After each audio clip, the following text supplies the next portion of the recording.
আসসালামু আলাইকুম। খাজা polytechnic institute কর্তৃক অনলাইন শিক্ষা কার্যক্রমে সবাইকে স্বাগত। সুপ্রিয় শিক্ষার্থীবৃন্দ, কেমন আছো? আশা করি নিশ্চয়ই তোমরা ভালো আছো। আমরাও অনেক ভালো আছি। শীতের প্রকোপটা কিন্তু দিন দিন বেড়েই যাচ্ছে। তোমাদের সবাইকে সাবধান থাকতে হবে। যে যেখানেই থাকো না কেন সবাইকে সাবধান থাকবা। বাইরে বের হবে না অপ্রয়োজনে।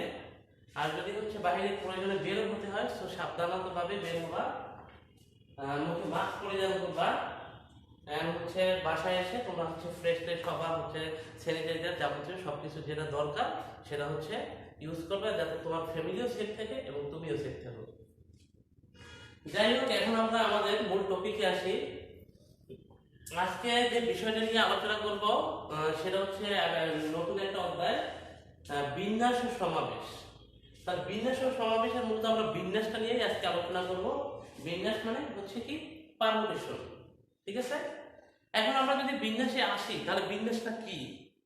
বিন্যাসটা যে কতগুলো জিনিসকে কয়েকটি বা সব কয়টি একবারে নিয়ে যতগুলো কি এক এক থেকে যত প্রকারে সাজানো যায় বা কত প্রকারে সাজানো যায় এক একটা জিনিসকে, সেটাই মূলত বিন্যাস, ঠিক আছে? এখন আমরা বিন্যাসে আসি। বিন্যাস যদি আমরা করতে যাই আমাদের কিছু সূত্র দেখতে হবে। সূত্রগুলো কি একটু ভালো করে দেখো।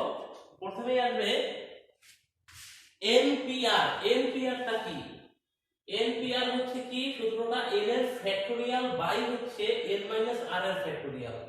ফ্যাক্টোরিয়াল চিহ্নটা মূলত এরকম, এটাকে কি বলে? ফ্যাক্টোরিয়াল।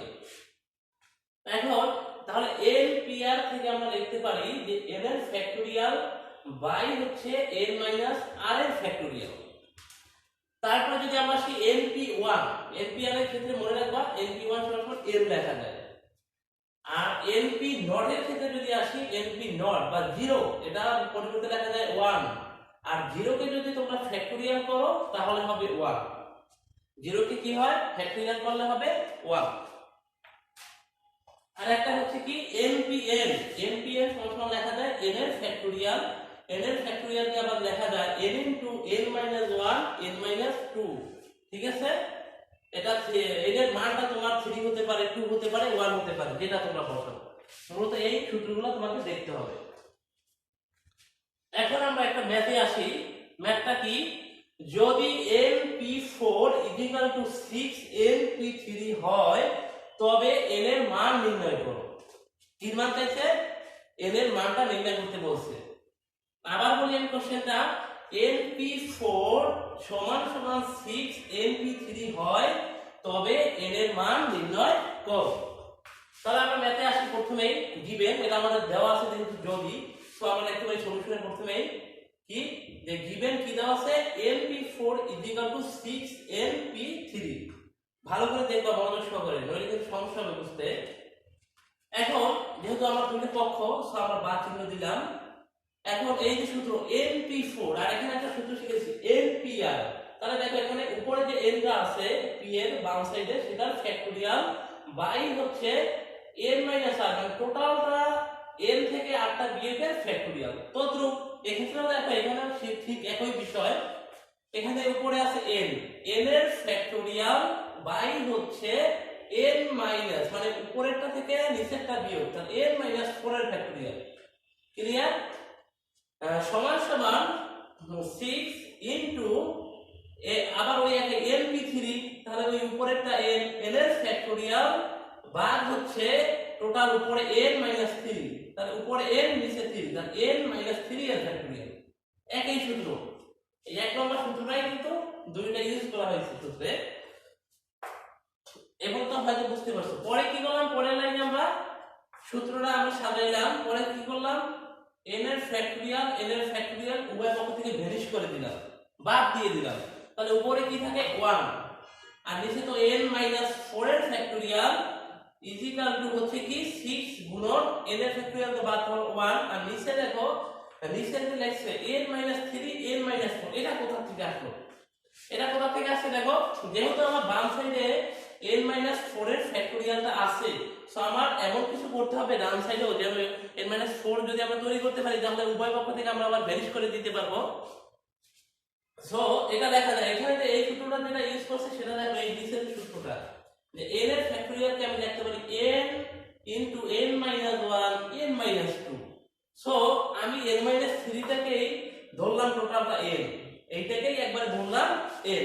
তাহলে সূত্র কি n বাহিরে, তার n মানে কি n - 3 এটা আমরা বাহিরে নিলাম, আর এর থেকে আবার কি করছে n - 1 মানে n থেকে আবার এক বিয়োগ। তাহলে দেখো n তো হচ্ছে n - 3, এর থেকে যদি আবার এক বিয়োগ দাও সূত্রের এই যে n - 1 দিলাম এক বিয়োগ, তাহলে কত হয় দেখো n আর এই -1 - 3 মিলে কিন্তু -4 হয়, আর মাইনাস মানে যে প্লাস আর বড়টার সাইন হচ্ছে মাইনাস।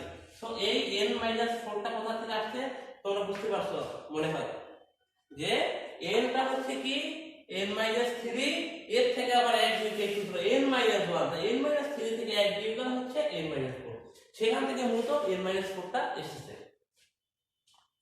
পরে কি করলাম আমরা n - 4 n - 4 টাও উভয় পক্ষ থেকে ভ্যানিশ করলাম, বাদ দিয়ে দিলাম, তাহলে কি থাকে দেখো এখানে 1 নিচে 1, তাহলে 1 দা 1 বাদ তো 1 ই থাকে, আর এখানে এই 6 টি উপরে আছে কিন্তু তাহলে একের সাথে গুণ 6 1 6, আর নিচে থেকে দেয় শুধু n - 3, আর n - 4 তো ভাগ হয়ে গেল।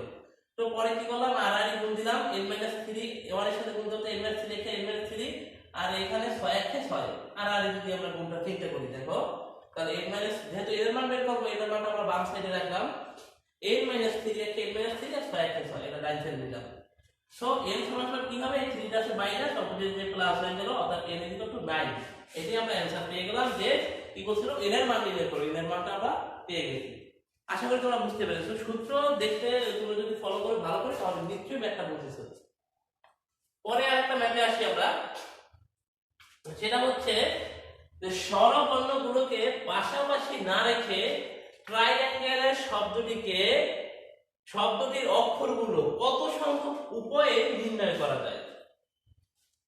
আবার শোনো একটা স্বরবর্ণ তো বুঝো, স্বরবর্ণ কি মানে হচ্ছে স্বরবর্ণ হচ্ছে 5টা অবশ্যই জানো, ইংরেজিতে তোমার হচ্ছে অক্ষরগুলো আছে, স্বরবর্ণ কি কি এ ই আই ও ইউ। তো এখানে তোমার দেখো স্বরবর্ণ কে কে আছে, এখানে আই আছে, এ আছে, আর একটা ই আছে, সো স্বরবর্ণ 3টা আছে, আর বাদ বাকিগুলো তো কনসোনেন্ট। সো এখানে বলছে যে স্বরবর্ণগুলোকে পাশাপাশি না রেখে ট্রাইঅ্যাঙ্গেল শব্দটির অক্ষরগুলো কত সংখ্যক উপায়ে নির্ণয় করা যায়, মানে ট্রাইঅ্যাঙ্গেল শব্দগুলোকে কতভাবে সাজানো যায় এটাই মূলত বের করতে বলছে। এখন আমরা সলিউশনে আসি।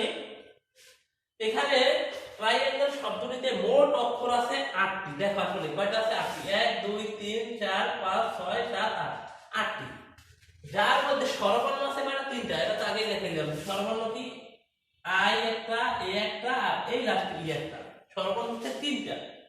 তো এই কথা তো ক্লিয়ার যে ট্রাইঅ্যাঙ্গেল শব্দটিতে মোট অক্ষর আছে 8টি, আর এর মধ্যে তোমার স্বরবর্ণ আছে 3টি। এখন বলছে ট্রাইঅ্যাঙ্গেল শব্দটিকে মোট সাজানো যায়, তাহলে মোট সাজানো যায় 8 উপায়ে সাজানো যায়, যেহেতু 8টা অক্ষর আছে।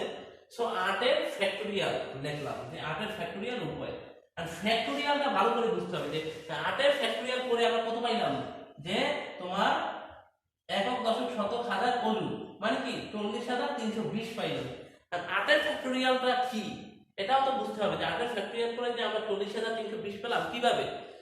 একটা জিনিস মাথায় রাখবো সবসময়, যে সংখ্যার ফ্যাক্টরিয়াল করবা ওই সংখ্যার ব্যাগে যত তোমার আরো অক্ষর আছে ওইগুলো দিয়ে গুণ দিলেই কিন্তু এটা আসে। দেখো তাহলে যদি আমরা 8 এর ফ্যাক্টরিয়ালের কথা চিন্তা করি তাহলে কি আসবে, দেখো 8 এর পিছনে কি আছে 7, তাহলে 8 গুণন 7, এর পিছনে কি 6, এর পিছনে হচ্ছে 5 গুণন 4 গুণন 3 গুণন 2 গুণন 1।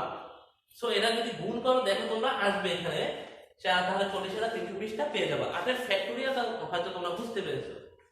যদি আমরা 3 এর ফ্যাক্টরিয়ালের কথা চিন্তা করি তাহলে 3 এর পিছনে শুধু 2 আছে, আর 1 এর তোমার ভ্যালু নেই, 3 গুণ 6। সো এটা বুঝতে পারবা।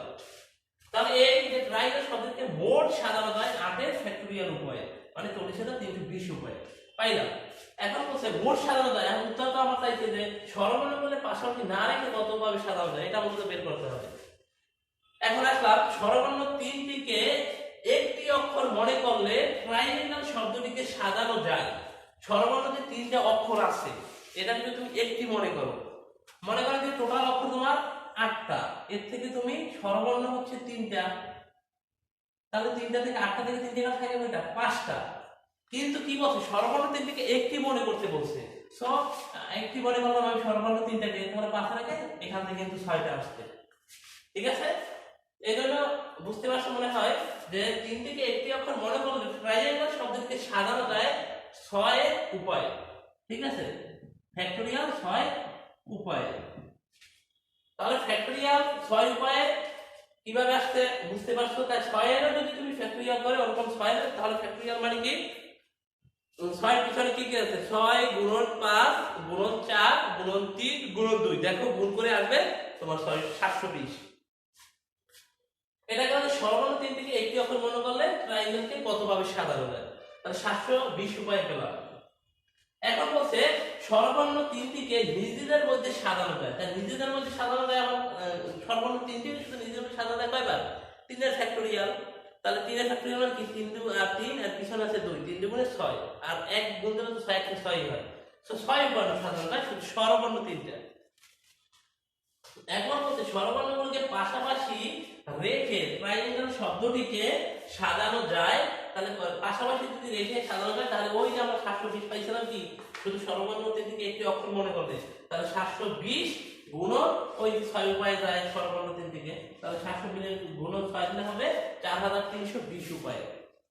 সো এখন আমরা উত্তর আসি যে স্বরবর্ণ পাশাপাশি না রেখে, যেহেতু আমাদের পাশাপাশি না রেখে উত্তর চাইছে, স্বরবর্ণ পাশাপাশি না রেখে সাজানো যায় কত? ওই যে আমরা প্রথমেই 8টার মান বের করছিলাম, এটা কত? 40,320। এর থেকে আমরা বাদ দিছি ওই যে আগে যে স্বরবর্ণকে পাশাপাশি রেখে ট্রাইঅ্যাঙ্গেল পদ্ধতি সাজানো যায়, এটা পাইছিলাম আমরা 4320। তাহলে 40,320 থেকে আমরা 4300 বাদ দিয়ে দিলাম 320টা, তাহলে থাকবে কত? 3600 উপায়। এইটাই হচ্ছে মূলত অ্যানসার, জায়গা নাই। সো 3600 উপায়ে স্বরবর্ণকে পাশাপাশি না রেখে ট্রাইঅ্যাঙ্গেল শব্দটিকে সাজানো যায়। এই হচ্ছে মূলত অ্যানসার। তাহলে দেখো, আশা করি তোমরা এই ম্যাথ দুইটাই বুঝতে পেরেছো। পরবর্তী ক্লাসে ঠিক আছে তোমাদের দুটো এইচডব্লিউ থাকবে, তোমরা যাও, তোমাদের বই হচ্ছে 104 নম্বর পৃষ্ঠায়, 104 নম্বর পৃষ্ঠায়